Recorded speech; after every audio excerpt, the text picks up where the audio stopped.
There are mornings when you rise, and everything appears in place. Yet deep within there lingers a hollow note, faint but insistent, like the echo of a song you once knew but cannot recall in full. It does not roar, it does not demand, yet it persists, whispering through the noise of tasks, screens, and hurried conversations, reminding you of something beyond the ordinary. Many ignore it. Some try to bury it beneath success or distractions, but it waits, patient as a shadow, until the moment you pause long enough to hear it again. Call it emptiness, if you will, or longing, yet I am convinced it is nothing less than the quiet voice of the soul, urging us to see that we were not made merely to survive the day, but to belong to a greater reality, one not bound by the ticking of clocks. Think back to the times you reached what you thought would satisfy you. The promotion, the long-anticipated journey, or even the gift that once thrilled you. For a brief season, joy swelled, but soon it ebbed, and the old question returned uninvited, whispering that this was not enough. That is the mark of a hunger no feast can fill, a thirst no drink can quench. It is strange indeed that even when we hold what others covet, wealth or recognition or stability, our hearts still murmur the same question: is this truly all? And if you are honest, the answer has always been no. This is not the mischief of an idle imagination, but the evidence that finite things cannot still the infinite ache. With the years, I have seen it grow stronger, not weaker, as if a locked door is being struck with mounting force, begging us to search for the key. You may call it restlessness, but I call it a signpost, pointing to something beyond what eyes can see. Consider a child away from home, surrounded by toys and laughter. Yet when night falls, the child remembers the mother's embrace, because the heart was never made for exile. We too are wanderers, carrying within us a memory of a home not yet reached, and that persistent hollow you feel. It is not a flaw. It is the reminder that you were shaped for more, that your spirit is still alive enough to yearn for a love that cannot be taken away. There is a strange ability in us to smile while storms rage within, to perform our daily duties with practiced ease while secretly carrying a weight that grows heavier with each passing day. I wonder, and I ask you honestly now, how many times have you laughed among friends, yet felt utterly alone once the laughter faded? How many times have you achieved what the world applauded, yet found yourself lying awake at night, asking why the emptiness still lingers? I believe you know this tension, because every human heart knows it, and perhaps you are living it even now. We disguise it well, behind busy schedules, behind the glow of our achievements, even behind the small pleasures that promise relief but leave us emptier than before. And here lies the piercing truth. The very effort to hide our hunger only proves its existence, for no mask can silence the voice within. Now let me turn the question to you directly. If at this moment you can admit there is a deeper longing in you, if you feel the gentle but persistent nudge that says you are meant for more than this cycle of striving and tiring and hiding, would you be bold enough to declare it? It is no grand gesture I am asking, only a simple sign, a word or even a single number, as proof that you refuse to ignore the longing anymore. If your heart stirs as you listen, I invite you to write in the comments these two simple words: I'm ready. Or if words feel too heavy, then let the number 1 be your mark, a quiet declaration that you are willing to begin. To me, as one who speaks and pours out thoughts into a silent space. Your presence is no small thing. It is a gift more precious than you imagine.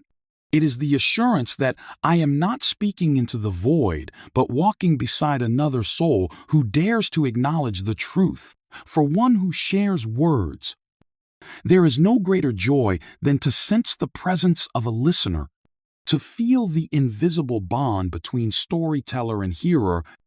That bond tells me we are not alone, you and I, and that the longing in you has found an echo in me. If you choose to respond, know that you are not merely giving me comfort. You are also taking the first step out of hiding, the first step towards the change your soul has been whispering about all along. And I thank you, sincerely, with the weight of gratitude that cannot be feigned, for the courage it takes to say yes, even if yes is spoken only through 2 words or the figure of a single number. I have often pondered the silence of God, and it unsettles me even as I write these words. Because the silence is not an abstract problem, but a living question that shakes the heart. If God sees the trembling hands, the weary eyes, the wounds that men carry in secret, then why does he remain still? This question is not new. It haunted the prophets. It tormented the saints. It even rose on the lips of the disciples who once stood terrified in a storm, while the Master slept in the boat. Imagine their fear as the sea swelled, the wind clawed at them, and every moment seemed like the last. They cried out, "Do you not care if we perish?" And for a moment he gave them nothing but silence. Is that not the same question rising in you when life presses too hard? Why does he not answer at once? Why does he allow the waves to grow until our courage breaks? Yet notice what followed. For he rose, and with a word the storm bent its will. And their terror turned into awe. They asked each other, "Who is this, that even the wind and the sea obey him?" Here lies the piercing truth. The silence of God is not absence, but preparation. It is not indifference, but the setting of a stage where his power is revealed in a way no one could mistake. And yet the silence is hard to bear, unbearably hard, because it strips us of illusion. It exposes what we trust most, whether it is our strength, our wealth, or our plans. His quietness forces us to see what foundation we are standing on, and often it is no rock at all, but shifting sand. Have you ever wondered if the questions that trouble you are not evidence against him, but evidence that you still expect him to answer? If you were truly alone, why would your soul cry out into the darkness? Even the cry itself is proof of his nearness. For hunger does not exist without food, and thirst without water makes no sense. The longing in you is already a testimony that the one you seek is real. Christ himself, in his darkest hour, did not hide from this mystery. He too cried with a voice torn by agony, "My God, why have you forsaken me?" In that moment, he bore the very silence we fear. He entered the deepest absence so that no one who calls on him would ever be abandoned there. If he could walk through that abyss and rise again, then even the silence you feel now is not the end, but the threshold of something greater. I tell you with trembling conviction, the silence that unsettles you today may be the very ground on which faith is born. And faith, once kindled, has the strength to face storms that would have destroyed you before. The question then is not whether he is silent, but whether you will endure the silence long enough to see him rise. I once heard a man tell his story, and it has remained with me because it is not simply his story but ours. He spoke of a time when despair covered him like a heavy cloak, when he had lost work, when his family looked to him for strength, but he had none left to give. And in the silence of his room, he cried out, not knowing if anyone heard. He told me that in that very hour a friend arrived unannounced, carrying nothing more than a few words of kindness, and somehow those words steadied him enough to endure another day. He said it felt as though Christ himself had entered through the door, not with thunder or vision, but with presence, quiet yet undeniable. Now, I ask you, have you ever had such a moment when the smallest gesture broke through the darkness and reminded you that you were not abandoned? If you have, then you know that these glimpses are not accidents. They are the fingerprints of God pressed gently into our lives. I want you to pause and think, because if you can remember even one such moment, then you have already encountered a love larger than your fears. Christ does not always come in the way we expect, not always with miracles that split the sky, but often in the touch of another hand, in the words spoken at the right hour, in the strength that surprises you when you thought you had none left. This is not sentimental talk. It is the reality of a God who chose to walk among us in flesh and blood, who wept, who grew weary, who bled, who felt the sting of betrayal. He does not stand far off. He enters the dust and hunger of our world so that when we suffer, we cannot say he does not understand. He understands more deeply than we admit, and that changes everything. For if the Son of God bore pain, then pain can no longer mean we are forsaken. What does this mean for you now? It means that in the very place where you are tempted to despair, Christ is nearer than you think. He has walked that path, and he has carried weight heavier than yours, and still he rose. Do you see how that transforms even your weakest hour into a doorway? The man who shared his story with me confessed that his life did not suddenly become easy. The struggles remained, yet something inside shifted. He no longer carried the burden alone. That is the gift. Not escape from life, but strength to endure life with hope. And this hope is not fragile optimism. It is anchored in the reality of Christ who conquered death itself. Now, I want to ask you directly, as I speak these words and you hear them, will you let me know that you are present? It matters more than you realize. A simple comment, even the words "I am here," or just the number 1, tells me that you have heard and that you choose not to turn away. It tells me that your heart has recognized something true, and that we are not alone in this search. I treasure such signs because they remind me that across the distance there is another soul listening, another soul willing to awaken. Will you give me that sign? Now, will you write to show that you are ready to listen, ready to seek, ready to believe that Christ has already drawn near to you? If you do, know this. You have taken the first step from silence into presence, from absence into communion, and that step, however small, is more precious than gold. Faith is not born in comfort. It is shaped in the tension between trust and doubt, between what we hope for and what we fear most. I recall the words of Christ when he spoke about the house built on the rock and the house built on the sand. Both houses stood tall under the sun. Both looked secure when the sky was clear, but when the storm came, only one endured. This story is not a lesson about buildings. It is about the heart. What foundation are you standing on when the storm presses in?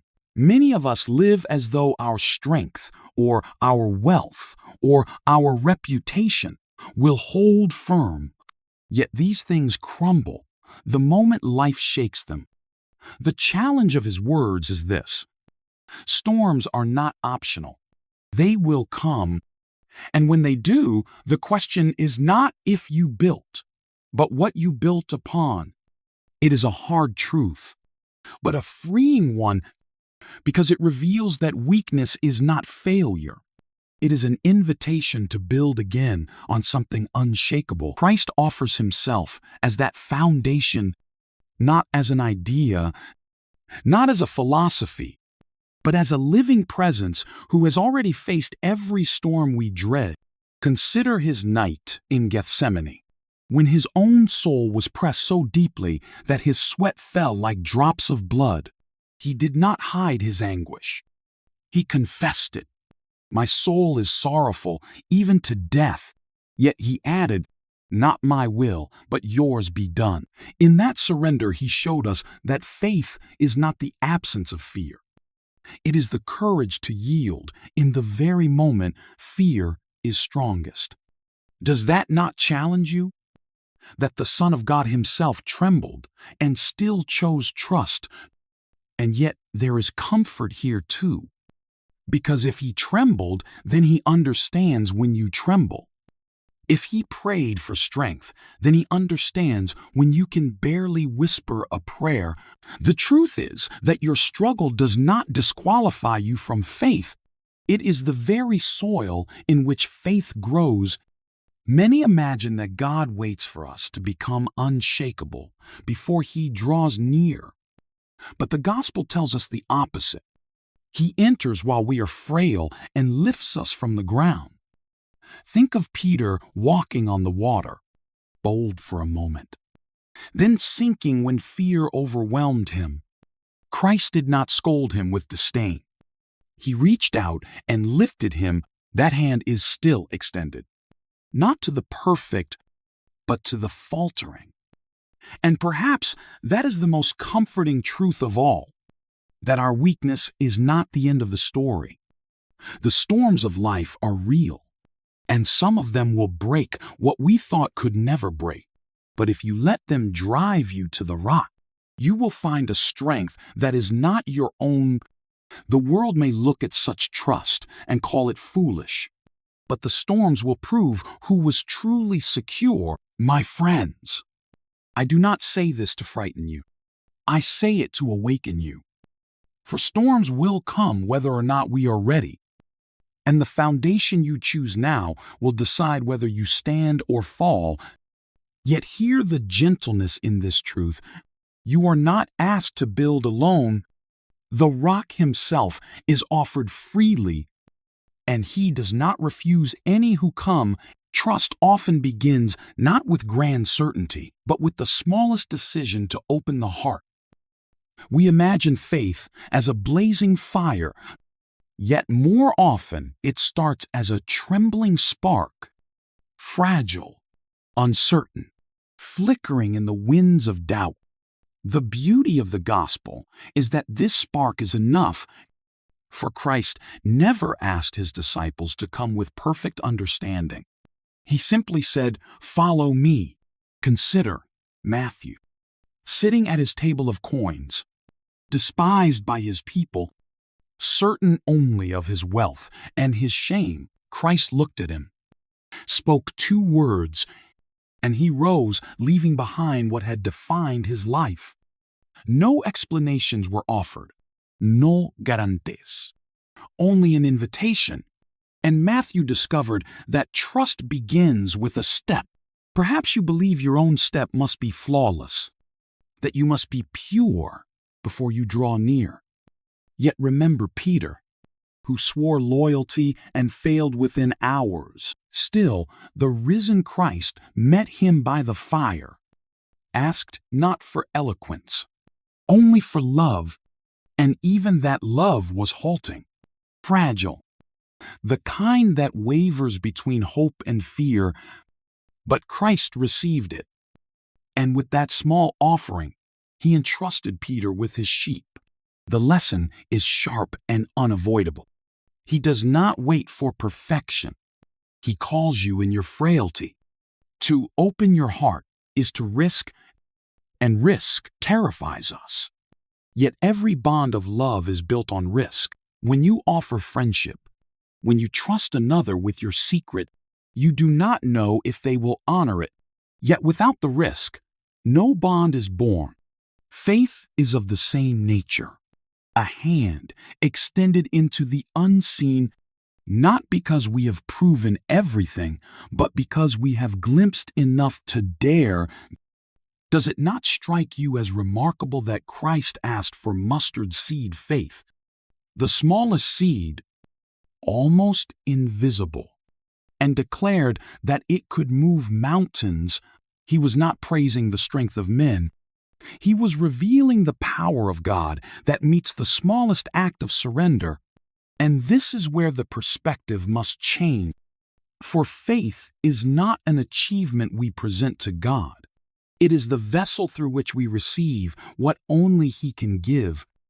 If you measure yourself and find weakness, you are closer to truth than the one who boasts of strength. The danger lies not in weakness, but in pride. For pride resists the invitation to open. Pride refuses the hand that saves. Will you notice then how Christ honored the ones who knew their need? The blind who cried out, the woman who touched His garment, the father who begged for his child. None of them came with power. All came with desperation. And to each He gave Himself. To open your heart is to step out from hiding, to admit you cannot carry alone. It is not a demand to solve every question. It is the courage to say yes in the midst of uncertainty. And here lies the paradox that what feels like surrender is in truth the first taste of freedom. For once the burden is placed on His shoulders, you find that your own can breathe again. I tell you with conviction shaped by years of pondering, the path of trust will never appear safe. But the one who calls you to walk it has already gone ahead. And His footsteps prove that even in surrender, you are not falling. You are being held. Hope is a strange and powerful gift. It often appears when everything else seems broken, when the night has stretched too long and the heart has grown weary of waiting. I have seen how despair convinces us that nothing can change, and yet it is in that very place that hope begins to whisper. The disciples learned this on the darkest day. When the cross stood tall and their Lord hung dying, they had believed He would restore all things. And in a moment, their dream collapsed. Can you imagine the silence of that night? The fear that gripped them, the certainty that all was lost. And yet the third day came, and with it a reality they had never dared to dream. Death itself had been overturned, not by their strength, not by their courage, but by His rising. That is the nature of true hope. It does not deny the pain. It does not pretend the loss is small, but it declares that even the worst is not the end. Now I turn to you because I believe your life also holds places where hope feels impossible. Perhaps it is a burden you have carried for years. Perhaps it is a wound you cannot heal. Perhaps it is the sense that you have prayed and received only silence. Tell me honestly, does this not echo the cry of your own heart? To know whether there is a love strong enough to meet you there. I want to challenge you gently. Would you be willing to believe that even in your darkest hour, Christ has not abandoned you? It may sound too bold. It may even sound dangerous. But faith has always been born in such daring questions. When you dare to hope again, you are not being naive. You are taking hold of the very promise that the grave could not hold Him. Let me ask you directly, if something in you longs for that kind of hope, would you have the courage to say so now? I do not ask for long speeches. I do not ask for polished words. Only a simple sign, You can write in the comments, "I am ready," or if that feels too much, then simply write the number 1. This may seem small to you, but to me, it is deeply precious because it tells me that I am not speaking alone, that across the distance, there is another heart listening, another soul awakening to the possibility of change. It matters more than you think, for even the smallest yes can become the seed of a new beginning. I want you to know how much I value this, how much it means to me as one who speaks into the silence, not knowing who hears. When you respond, it becomes a bridge, a reminder that words are not wasted, that hope is still alive. And more than that, your comment is not just for me, it is for you. It is your own declaration that you will not let despair have the last word. Think of the disciples once more, hiding in fear, and then think of them running with joy when they saw him alive. That shift began with the simple act of holding on to the possibility that God was still at work. Will you allow yourself to take that step today?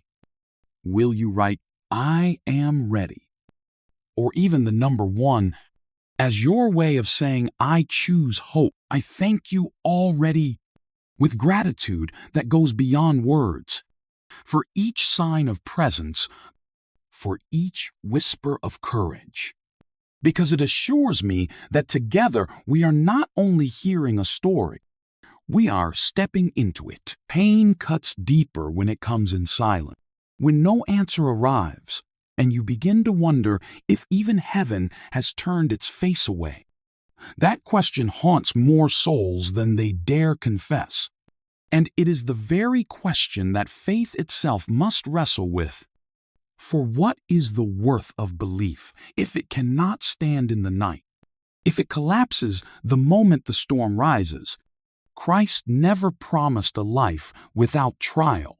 He promised his presence in the very midst of it. That is why the cross is not just a symbol of death. It is the proof that God himself stepped into the place of abandonment, into the cry of, "My God, why have you forsaken me?" so that none of us would be alone in our own despair. I ask you, what will you do with that truth?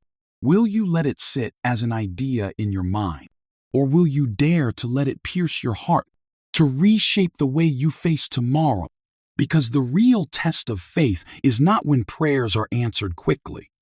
It is when the heavens feel silent, and yet you choose to trust that the silence is not the end of the story.